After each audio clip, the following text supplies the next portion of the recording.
அனைவருக்கும் வணக்கம். பாரம்பரிய திருவள்ளுவர் குல வம்சம் பிரசன்ன ஜோதிடர் சுபமாரிமுத்து திருப்பூர்லிருந்து இந்த பதிவு உங்களுக்காக. ஆயிலி நட்சத்திரத்தில் மாந்தி இருந்தால் எந்த கோவிலுக்கு போனால் உங்களுடைய கர்மவினை தீரும்.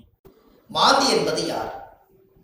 எல்லாத்தோட ஜாதகத்திலையும் பாருங்க, ஒரு சில ஜாதகத்துல மாந்தியே ஜாதக ராசி கட்டத்துல சில பேர் அதுல போட மாட்டாங்க. சில கம்ப்யூட்டர்லேயே சிலதெல்லாம் வராது. ஆனால் மாந்தி பெரிய ஒரு அற்புதமான ஒரு மிராக்கலான விஷயத்தை காமிக்கும். ஏன் அப்படின்னா, சூரியனுடைய மகன் சனி பகவான், சனி பகவானுடைய மகன் மாந்தி.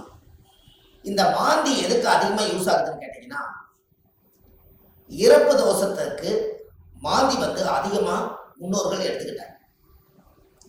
அப்போ இந்த மாந்தி நிற்கக்கூடிய நட்சத்திரங்கள் எல்லாம் எப்படி எல்லாம் செயல்படுது அப்படிங்கிறத இந்த பதிவுல நம்ம பார்க்க போறோம்.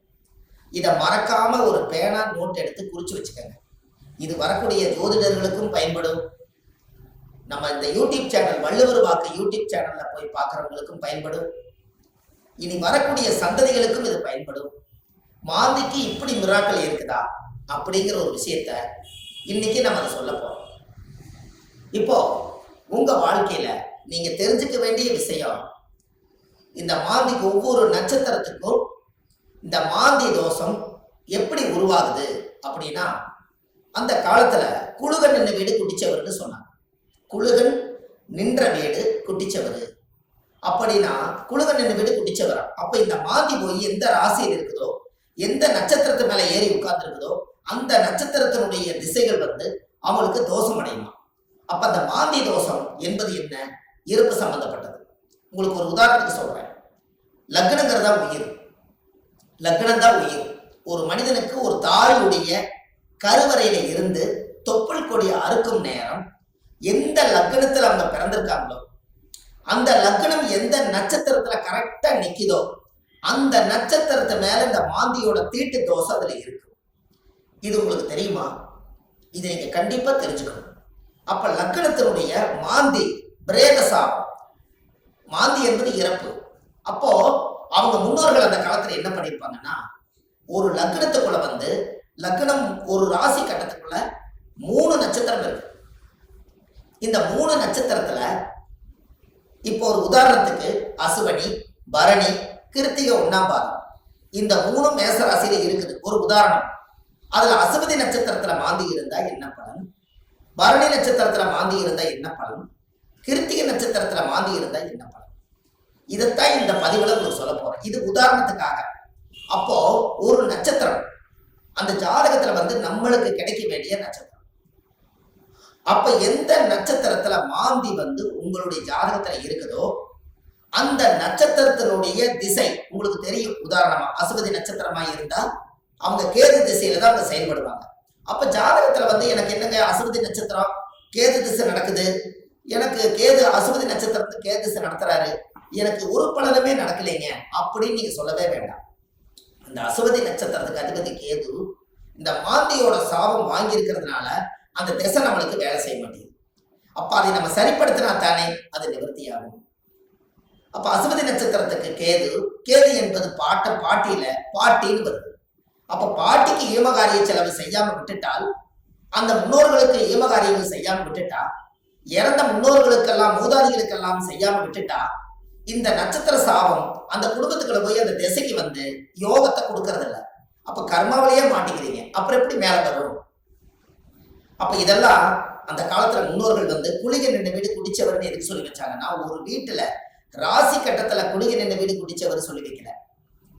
அவங்க சொல்லி வச்சதே குளிகன் நின்ற நட்சத்திரம் அந்த வீடு குடிச்சவர்னு வச்சாங்க. அந்த நட்சத்திரத்தினுடைய திசைகள் யாருக்கு வந்தாலும் இந்த மாந்தியோட சாபம் அவங்கள துரத்திக்கிட்டே. ஒரு உதாரணம், லக்னத்து மேலேயே மாந்தி நிற்குது. ஒருத்தருக்கு லக்னத்து மேலேயே மாந்தி, லக்னம் நின்ற நட்சத்திரம் எதுவோ அதுவே மாந்தி. அந்த மாந்தி சாபம் இருந்தா அவங்க என்ன ஒரு அனாதிபாடி எடுத்து அடக்கம் பண்ணுனா அவங்களுக்கு அந்த மாந்தி சாபம் நிவர்த்தி ஆகுங்கிறது ஒரு நூல். ஏன் அப்படின்னா, அந்த லக்கணத்துக்குள்ள மாந்தி பிறக்கும் போது ஒரு தாயுடைய கருவறையில இருந்து மாந்தி என்பது நிலையா இருக்கிறது, ஒரு ராசியில ரொம்ப நாள் இருக்கிறது. லக்னம் என்பது 2 மணி நேரத்துக்கு ஒரு லக்னம் நகர்ந்து வெளியில வந்துடும். கரெக்டா அந்த பிரசவமாகி இந்த லக்னம் போய் கரெக்டா மாந்தியோட நட்சத்திரத்துல போய் கரெக்டா அந்த லக்னம் உட்கார்ந்துட்டால் இந்த லக்னம் வந்து தீட்டாய் போயிடும். இதுதான் அதனுடைய பரம ரகசியம். நம்ம அவங்களுக்கு பாருங்க, அந்த லக்னம் போய் நின்ற நட்சத்திரத்துல போய் அந்த தீட்டு விழுந்துருச்சுன்னா முகமெல்லாம் மாறிடும். முகம் அவங்களோட தேஜஸ் இருக்காது, ஒரு இருளன்ற மாதிரி இருப்பாங்க. என்னமோ ஒரு தோஷம் அவங்கள தாக்கிட்டே இருக்கும். ஒரு செயல்பாடு சிறப்பா இருக்காது. எந்த ஒரு காரியம் எடுத்தாலும் தடை, வீட்டு காரியம் எடுத்தாலும் தடை, தொழில போய் ஜெயிக்கலாம்னா தடை, திருமண வாழ்க்கையில நிம்மதியா இருக்கலாம்னா திருமணத்துல திருப்தி இல்லை, குழந்தை பாக்கியம் பெற்றுக்கலாம்னா குழந்தைக்கு ஏதாவது ஒரு உச்சங்கள், பூர்வீகத்துல போய் வாழலாம்னா பூர்வீகத்துல முன்னோருடைய சாபம். இப்படி வந்து இந்த மாந்தியுடைய நட்சத்திர தோஷங்கள் உங்களுக்கு அதிகமான முறையில இது கர்மாவா செயல்படுது. அப்போ முன்னோர்கள் அந்த காலத்துல இதுக்கு எல்லாமே கோவில் வச்சிருக்காங்க பாருங்க. இதுதான் ஒரு ஹைலைட். இந்த ரகசியத்தை சொல்லாம விட்டுட்டா கடைசி வரைக்கும் உங்களுக்கு தெரியாமலே போய் ஒவ்வொருத்தருடைய ஜாதகத்திலையுமே எந்தெந்த நட்சத்திரத்துல மாந்தி இருக்குதோ அதற்குரிய கோவில்ல போய் சுவாமிக்கு தேங்காய் பழம் பூமாலை கல்கண்டு வாங்கி அர்ச்சனை பண்ணி சாமி கும்பிட்டு வந்துட்டால் உங்களுடைய அந்த நட்சத்திரத்தினுடைய மாந்தி சாபம் அன்றோடு அது நிவர்த்தியாது. அப்ப இது ஒரு பெரிய அற்புதம் அல்லவா? இப்ப நீங்க தெரிஞ்சுக்கணும். அப்ப அந்த கோவிலுடைய வரலாறு எங்க இருக்குது, அந்த கோவிலை நம்ம எப்படி கண்டுபிடிக்கிறது, இந்த கோயிலுக்கு போறதுக்கு வழிமுறைகள் என்ன, இது எல்லாமே நீங்க தெரிஞ்சுக்கிட்டா மட்டும்தான் அந்த வாழ்க்கை உங்களுக்கு கரெக்டா செயல்படும். அப்போ முன்னோர்கள் அந்த காலத்துல சூரியனுடைய மகன் சனி பகவான், சனி பகவானுடைய மகன் மாந்தி. அப்ப அப்பாவுடைய பேரன் தான் நம்மளுக்கு மாந்தி தோஷமா வர்றாரு. அப்ப அப்பாவுடைய சொத்து பிள்ளைக்குத்தானா, அப்பாவுடைய பாவம் பிள்ளைக்குத்தானே. அந்த கர்மாவில இருந்துதான் உங்களால வெளியில வர முடியல. அப்ப இது மூலியமா தான் உங்களுக்கு கர்மா செயல்படுது. பாருங்க, உங்களுக்கு தாத்தாவோட சொத்து அந்த காலத்துல பாத்தீங்கன்னா தாத்தாவோட சொத்தை கொண்டு போய் வாழ்ந்து முடிச்சுட்டு உயிர் எழுதும் போது பேரன் பேர்ல போய் எழுதுவார். அப்ப சூரியனுக்கும் சனி பகவானுக்கு தொடர்பு இல்லை, மாந்திக்கு தான் தொடர்பு வருது. அப்போ அந்த ஜாதகத்திலேயே அப்ப மாந்தி என்பது உள்வனை கர்மா. மாந்தி என்பது முன்னோர்களுக்கு திதி கொடுக்காம விட்டுட்டீங்கன்னா அது நட்சத்திரத்தினுடைய மாந்தி போய் அந்த தோஷம் அடைஞ்சிடும். அந்த திசைகள்ல நம்மளுக்கு சரியான பிரச்சனைகள் வந்து எல்லா கோயிலுக்கு போயிட்டு வந்துட்டேங்க, எல்லா பூஜையும் பண்ணிட்டு வந்துட்டேன், எல்லா பரிகாரங்களும் சொன்னதெல்லாம் செய்திருக்கேன். ஆனா ஏன் எனக்கு வந்து ஒவ்வொரு நாளும் பலாபலம் மாறி வருது, எனக்கு எதுவுமே நடக்கலையே, இப்படி ஒரு கேள்வி பிறக்குது. அப்ப அந்த ஜாதகத்தை வாங்கி பார்த்தா நீங்க என்ன நட்சத்திரத்துல திசை நடக்குதுன்னு கேட்டா எனக்கு ஒரு நட்சத்திரம் அஸ்வினியில திசை நடக்குது, எனக்கு கேது திசை நடக்குதுங்க. கேது அது மாந்தியோட நட்சத்திரம், அஸ்வினியில இருந்து நிற்கும். அப்போ இப்படித்தான் ஒவ்வொருத்தருடைய நட்சத்திரத்தையும் இந்த மாந்தி லாக் பண்ணி வச்சிருக்கு. இதை தெரிஞ்சுக்கிட்டாலே உங்க வாழ்க்கை ரொம்ப சிறப்பா இருக்குமே. அப்ப இந்த மாந்திங்கிற ஒரு கர்மா கேரளாவில எல்லாம் பாத்தீங்கன்னா குளிகனை வச்சுதான் ஜாதகமே கணிப்பாங்க. அவங்களுக்கு கர்ம வினையை கண்டுபிடிக்கிறதே குளிகனை வச்சுதான். அதனாலதான் குளிகன் இந்த வீடு குட்டிச்சவர்னு அந்த காலத்துல சொன்னது. கேரளாவில் பிரசன்னம் பார்த்தாங்கன்னா குளிகை தோஷம் இருக்குதுங்கிறத அவங்க அதை தெளிவா சொல்லுவாங்க. அப்ப அதை சொல்லி முதல் முன்னோர்களுடைய கர்மாவை நிவர்த்தி செய்துட்டா நீங்க இந்த பூமியில பிறக்கும் போது கொண்டு வந்த யோகம் வேலை செய்யுங்கிறது ஒரு நூல் உண்டு. அது அந்த காலத்துல இருந்தே இருக்கு. நாம நல்லா யோசிச்சு பாருங்க, நம்ம போன ஜென்மத்துல செய்த பாவங்கள் இந்த ஜென்மத்துல கிரக அமைப்போட இருந்து நான் ஏதாவது ஒரு கஷ்டமா தான் நம்ம என்ன சொல்றோம், போன ஜென்மத்துல நான் என்ன பாவம் செஞ்சேன்னு எனக்கு தெரியலீங்க, ஆனா இந்த ஜென்மத்துல நான் ரொம்ப கஷ்டப்பட்டு போயிட்டேன், ஒரு காலம் கெட்டால் நான் ஒரு காலம் நான் நல்லா இருக்கணும், நான் சம்பாதிச்சதுலயும் நிம்மதி இல்லை, வாழ்க்கையிலேயே எனக்கு நிம்மதி இல்லை, குழந்தை பெற்று பார்த்தா அது நிம்மதி இல்லை, கணவன் மனைவியோட வாழ்ந்து பார்த்தா அதுலேயே நிம்மதி இல்லை, எனக்கு இந்த ஜாதகத்துல ஏன் தான் நான் அந்த பிறப்பு வாங்கி வந்தேன்னு எனக்கும் தெரியல, அப்ப நான் எப்பதான் நான் நல்லா இருப்பேன் அப்படின்னு ஒரு கேள்வி பிறக்குது. அப்ப இந்த இடத்துல என்னன்னு கேட்டா சூரியன் ஒரு ஜாதகத்துல உச்சமா இருக்காரு, நீங்க ஜம்முன்னு இருப்பீங்க, சனி உச்சமாக்குறாரு ஜம்முன்னு இருப்பீங்க, இதெல்லாம் ரைட்டு. ஆனால் இந்த கர்ம வினைங்கிறது ஒண்ணு என்னன்னா தாயுடைய கருவறையில இருந்து தொப்புள் கொடி அறுக்கும் போதே இந்த பிரபஞ்சம் கொடுக்கக்கூடிய அந்த கர்மா தோஷம் தான் அந்த லக்ன தோஷமோ இந்த நட்சத்திரத்தினுடைய மாந்தி தோஷம். அப்போ ஒவ்வொரு நட்சத்திரக்காரர்களுக்கும் மாந்தி எந்த நட்சத்திரத்துல இருக்குதோ அதுக்குரிய கோயிலுக்கு போயிட்டு வந்தீங்கன்னா கண்டிப்பா உங்க லைஃப்ல ஒரு மாற்றம் ஏற்படும். அதுக்கப்புறம் உங்களோட தொழில் விருத்தியாகும், குடும்ப விருத்தியாகும், மனை விருத்தியாகும், மாங்கல்ய விருத்தியாகும், ஆயுள் ஆரோக்கிய ஐஸ்வர்யம் விருத்தியாகும், புத்திர பாக்கியம் விருத்தியாகும், செய்யும் தொழிலில் லாபம் கிடைக்கும், மன நிம்மதி சந்தோஷம் உங்களுக்குள்ள இருக்கும், பட்ட கடன் அடைச்சிருவீங்க, தீராத துன்பத்திலிருந்து வெளியே வந்துடுவீங்க, வெளிநாட்டு பயணம் போக வேண்டிய தடைகளுக்கு போயிட்டு வந்துடுவீங்க, திருமணமே ஒரு வாழ்க்கை அமைஞ்சு எனக்கு சரியில்லை, மறுவாழ்வு தான் எனக்கு வேண்டி நினைச்சிட்டு இருக்கிறவங்களுக்கு மறுவாழ்வு, குடும்பத்துக்குள்ள தீராத நோய்கள், மருந்து இல்லாத நோய்க்கு மருந்து, எல்லாமே உங்களுக்கு கிடைக்கும். அதுக்கு நீங்க என்ன பண்ணணும்? உங்க ஜாதகத்தை நீங்க நல்லா எடுங்க. ஜாதகத்தை எடுத்து உங்க ஜாதகத்துல மாந்தி சாரமாகாத கிரகம் சோரம் போய் விடுமா. மாந்தி எந்த நட்சத்திரத்துல இருக்குதோ அந்த நட்சத்திரம் எதுன்னு பாருங்க. அந்த நட்சத்திர கோயிலுக்கு கரெக்டா நீங்க போயிட்டு வாங்க. உங்களுக்கு அந்த மாந்தி நின்ற நட்சத்திர தோஷம் நிவர்த்தியானால் உங்களுக்கு நடக்கிற குடும்பத்துல எல்லாம் நல்லா. அப்போ இந்த ஜாதகத்துல இவ்வளவு பெரிய ரகசியத்தை நிவர்த்தி பண்ணலைன்னா அது முடக்கு மாதிரி அப்படியே முடங்கி போயிடும். இதனாலதான் அந்த ஜாதகத்துல அந்த காலத்திலேயே இந்த விஷயத்த சொல்லி வச்சாங்க. இது இன்னைக்கு தான் அது வெளியில வருது, இருந்தாலும் பரவாயில்ல. இதுக்கு மேலே அது வெளியில வரலைன்னா கடைசி வரைக்கும் இந்த ரகசியம் தெரியாமலே. இப்ப ஜாதகத்துல நீங்க கண்டிப்பா தெரிஞ்சுக்க வேண்டிய விஷயம் இருக்குதா இல்லையா? உங்க முன்னோர்களுடைய கர்மாவை தான் நீங்க சுமந்துட்டு இருக்கிறீங்க. அதை இறக்கி வச்சுட்டாலே உங்க ஜாதகத்துல இருக்கிற யோகம் கட்டாயம் வேலை செய்யும் அல்லவா? ஒவ்வொருத்தரும் மனசுக்குள்ள நம்ம எதோ சம்மந்தம் இல்லாத உள்ளத்துக்குள்ள எதையாவது ஒரு மனசுக்குள்ள போட்டு பரட்டிட்டே இருக்கிறோம். என்னைக்குத்தான் நம்ம இந்த மனசுல இருந்து ரிலீஸ் ஆயிடுவோம் அப்படிங்கிற உள்ளம் ஒவ்வொரு நாளும் துடிக்குது.